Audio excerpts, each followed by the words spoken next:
This week on Viewpoints. Whenever something drops on the ground, etc., try and shuffle your feet a little bit and face it head on before you bend with your knees and your hips to pick it up, as compared to bending, twisting, and torquing, because that's when you're really going to potentially wrench your back. The small tips that can make all the difference in managing pain. Then, if you start off being a poor sleeper, it's hard to get out of that legacy, for want of a better word, and it can follow you throughout your life. The lifelong impact of baby sleep. I'm Marty Peterson. And I'm Gary Price. These stories in depth this week on your public affairs magazine, Viewpoints.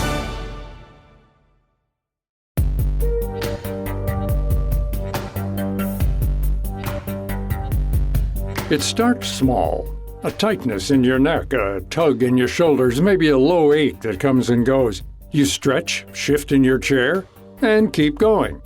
But what if that minor discomfort is your body trying to tell you something?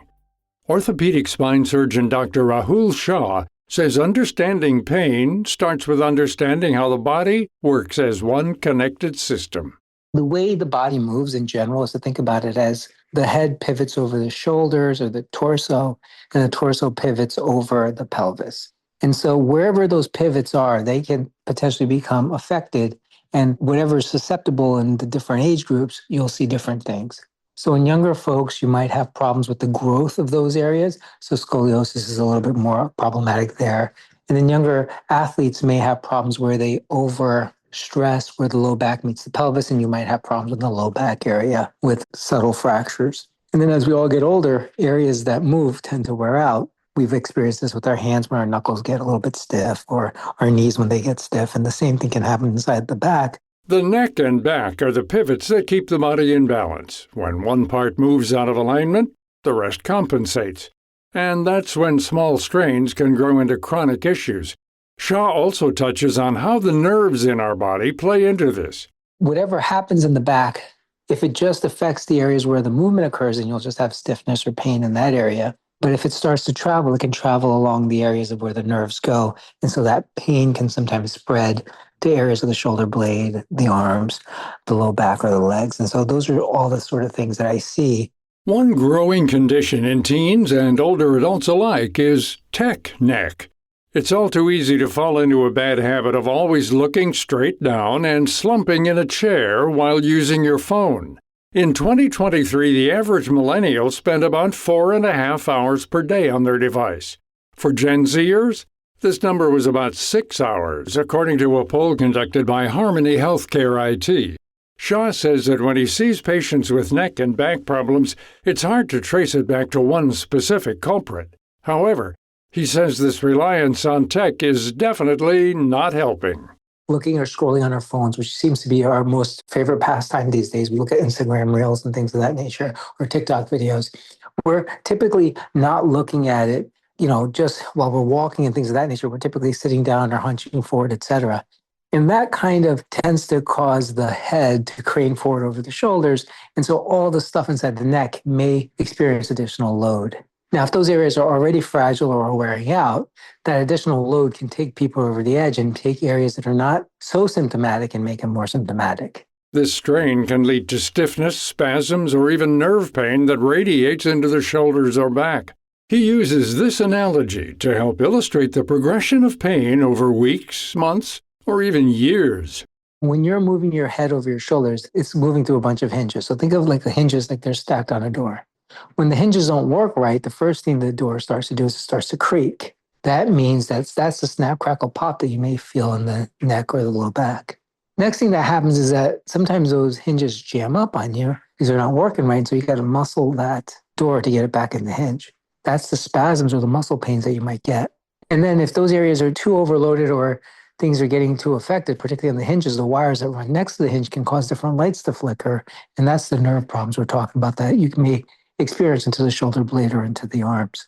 So the technology itself may or may not be causing the hinges to have a problem, but they may be increasing the load that the hinges see because the head is craned in a position or the torso is craned in a position that overdoes that challenge skills balance that the areas that are affected, those hinges that are affected, experience. This gradual progression is why early awareness matters. While we can't eliminate screens from our lives, we can build in routines that help our bodies better withstand this extra strain.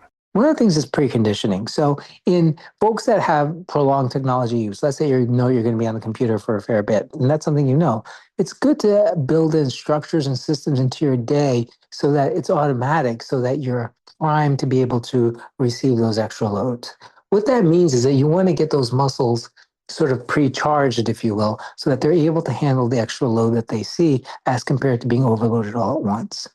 What that looks like in practice is really starting to get the blood flow to those muscles and then potentially getting those muscles to have a bit more load that they can sort of get through.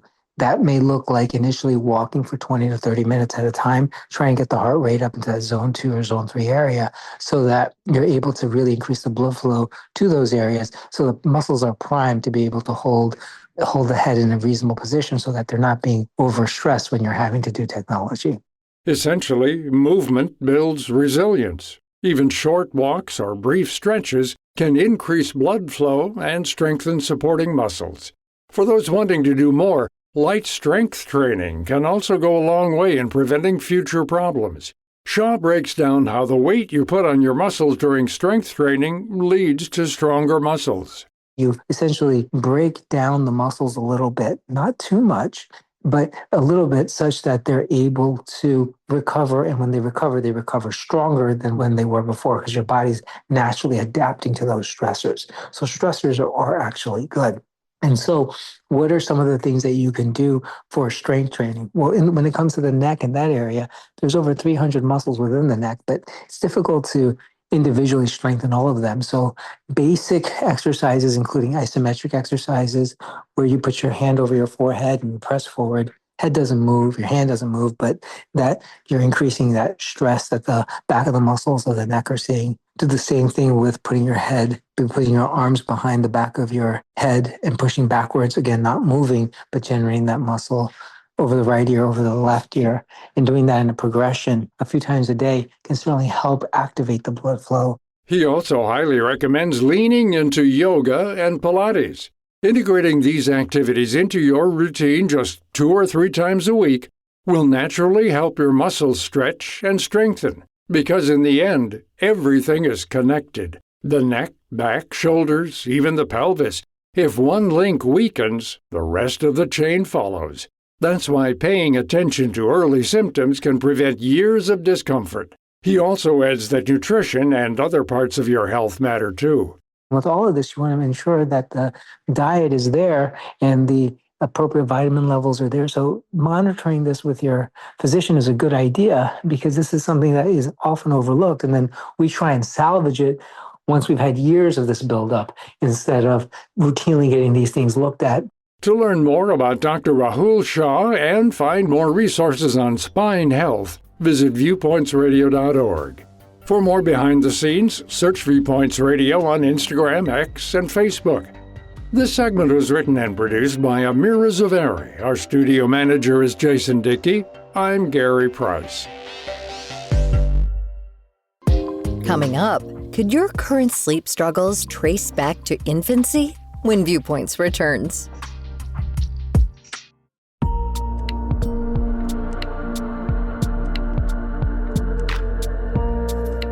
Picture this, a parent rocking their baby to sleep night after night, just hoping for a few solid hours of rest. Fast forward 20 or 30 years, and that baby is now an adult who still struggles to fall asleep. Could those long, sleepless nights in infancy have something to do with it? Experts like Wendy Hall, professor emeritus at the University of British Columbia and a member of the American Academy of Sleep Medicine, are starting to think so. There was a study of about 5,000 kids in Australia, and they started studying them when they were babies, like 0 to 1 year of age, and they followed them through till they were 10 or 11. So that's the latest article they've published from these kids. And what they found was they looked at waking overnight, so difficulty falling asleep, and they looked at difficulty sleeping alone. And what they found was waking overnight was the most common sleep problem in their kids who were 6 to 7 years old. And those kids had 6 to 8 times the odds of having a sleep problem if they'd had it from infancy to when they were 6 to 7. And then when they looked at difficulty falling asleep, 11 to 18 times the odds of having a sleep problem at ages 10 and 11. So that gives you some indication for how things kind of carry on. And these sleep problems often persist into adulthood, too. One study found that nearly half of children who struggled to sleep at age 9 kept having sleep issues through their teen years and into their early 20s. Why is this? One of the most important parts of early brain development is synapse formation, which is the process of building connections between neurons. Animal studies have found that this process is highly sensitive to sleep disruption, meaning a lack of sleep during infancy could set off a lifelong cycle of problems and even fundamentally change how your brain is wired. Sleep's a really important foundation of our health, and it's going to affect everyday health, everyday brain functioning. But our research is showing that sleep has a particularly important function during development, actually helping to support the building of the brain, the development of the brain. And what that means is that if you disrupt sleep during that sensitive time of development, it's going to alter the development of the brain and ultimately cause long-lasting changes in brain function and behavior. So this could be things like social behavior, cognitive function, like intellectual abilities, emotional kind of regulation. That's Graham Deering, an associate professor in the Department of Cell Biology and Physiology at the University of North Carolina, Chapel Hill. Going back to that Australian study, researchers also found that children with sleep problems were more likely to have behavioral issues. That may be for the reasons Deering describes, but it's also worth noting that sleep disruptions have long been seen in children with autism and other neurodevelopmental disorders. And while these problems were once thought to be a side effect of the condition, not a cause, Deering says new evidence may suggest otherwise. So sleep disruption is not one of the diagnostic criteria for autism. It's cognitive inflexibility and social behavior deficits. But autism also has a pretty large list of comorbidities or other kind of features that are sort of variable, seizure susceptibility, for example. But sleep disruption is actually very prevalent in the condition. More and more research, I think, is supporting the idea that sleep disruption early in life is actually causal contributor of the condition, not a side effect. And the evidence for this is that in the studies that have been well done, which is not too many of them, but if you look really closely at sleep behavior in infants and young children, there actually is kind of strong evidence that the sleep disruption early in life is actually highly predictive of the severity of subsequent behaviors later in life and also brain growth abnormalities. And don't worry if your infant's struggling to sleep. Many babies who have trouble early on grow up and live perfectly healthy, well-rested lives. There are countless reasons why children struggle to sleep, many of which have simple, manageable solutions. For example, when Hall works with new parents, she asks them a series of questions before moving on to see if the child truly has a sleep problem. Some people struggle with sleep more than others from the get-go. And we have to be careful we rule out underlying physical problems for children. I always ask a lot of questions about whether their baby's having any trouble breathing, whether they're gasping for air or they seem to be having trouble getting air into their lungs. I ask them questions about whether they're really restless when they're sleeping, when they're moving around the crib a lot. They look like they get really sweaty and hot and bothered while they're sleeping. I ask questions about whether they have reflux or whether they have ear infections or whether they have eczema, where their skin is itchy, because all those things cause sleep fragmentation. So if you've got those things going on, you're not going to sleep well during the night. So you need to make sure you rule those things out before you start worrying about whether there's some other underlying cause going on. When there's no medical explanation, Hall recommends improving sleep hygiene. These are the practices that help promote healthy, quality sleep. From infancy through adulthood, these habits can help people fall asleep faster, stay asleep longer, and wake up feeling more refreshed. Sometimes we've never learned about really good sleep hygiene, which sounds like a weird word, but what it means is, how do we prepare for sleep? Do we have good routines? Do we go to sleep about the same time every night and get up about the same time every morning, including on weekends? Do we try and limit our screen time right before we go to sleep? Do we try to limit our caffeine and not have it into the second part of the day, so not beyond 2 o'clock in the afternoon?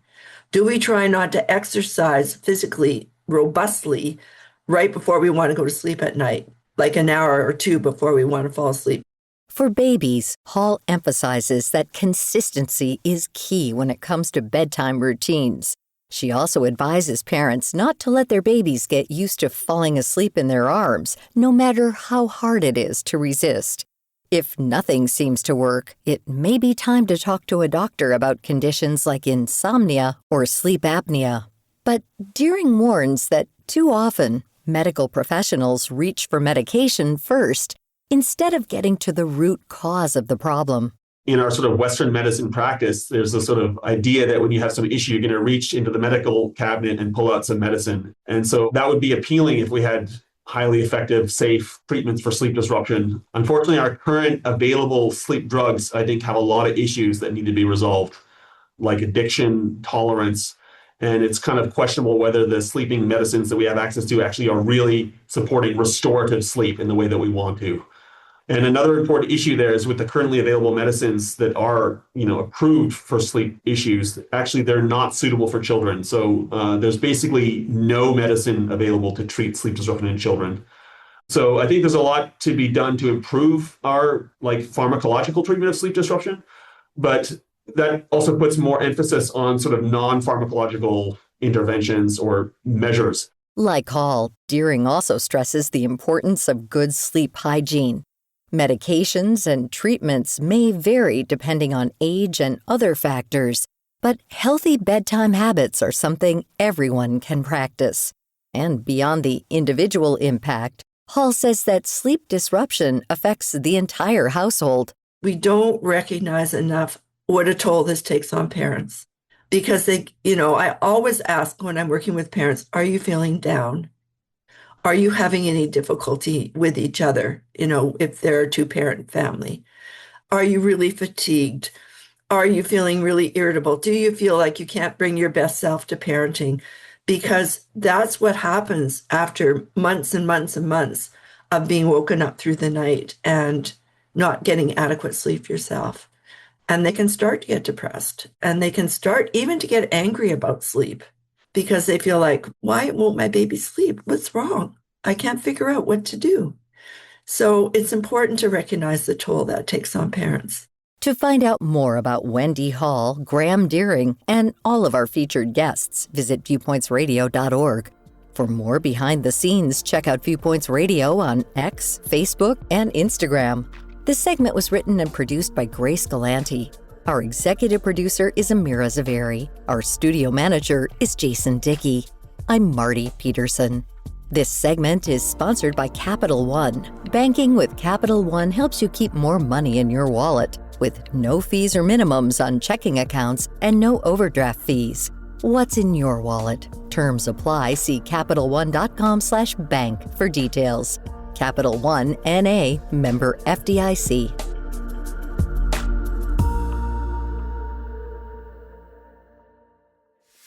Viewpoints returns in just a moment.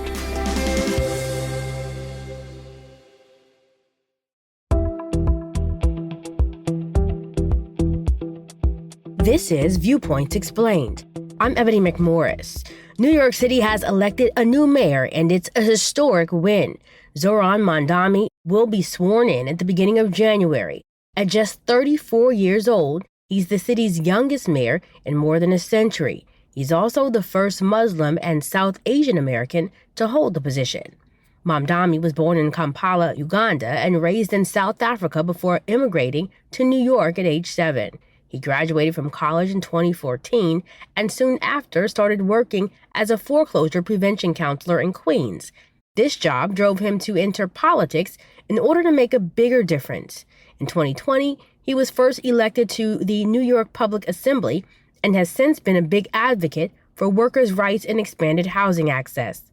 Over the last year, his mayoral campaign has heavily focused on bringing back greater affordability to the nation's largest city. Issues he focused on range from bringing down rent, grocery, and transportation costs to lowering childcare prices for families. Many experts say his recent victory marks a big shift in the city's political landscape, from traditional centrism toward a more progressive platform. This year's election also saw record participation. According to Politico, more than 2 million New Yorkers cast ballots, which is the highest turnout in more than 50 years.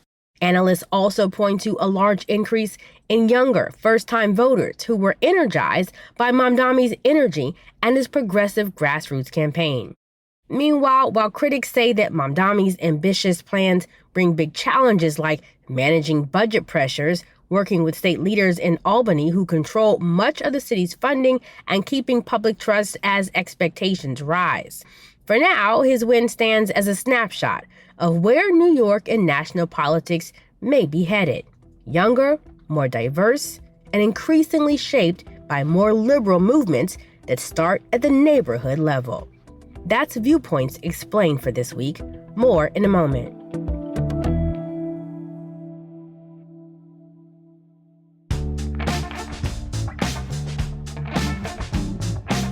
Welcome to Culture Crash, where we examine what's new and old in entertainment.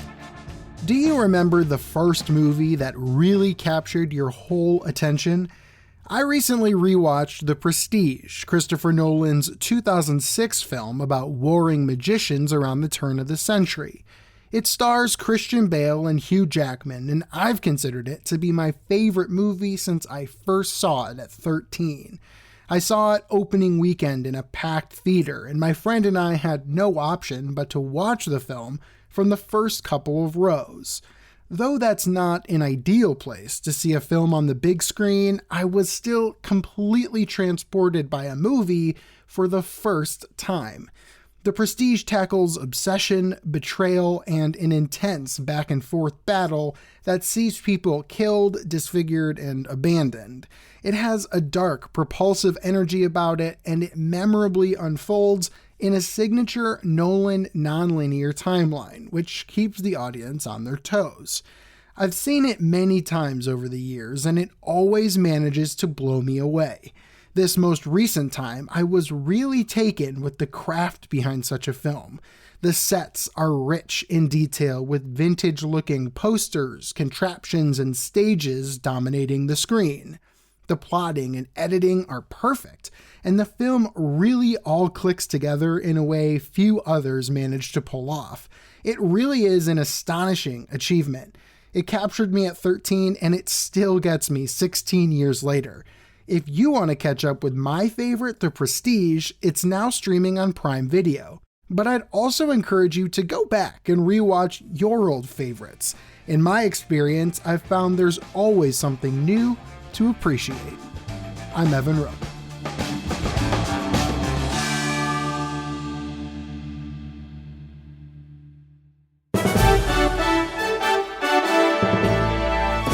And that's Viewpoints for this week.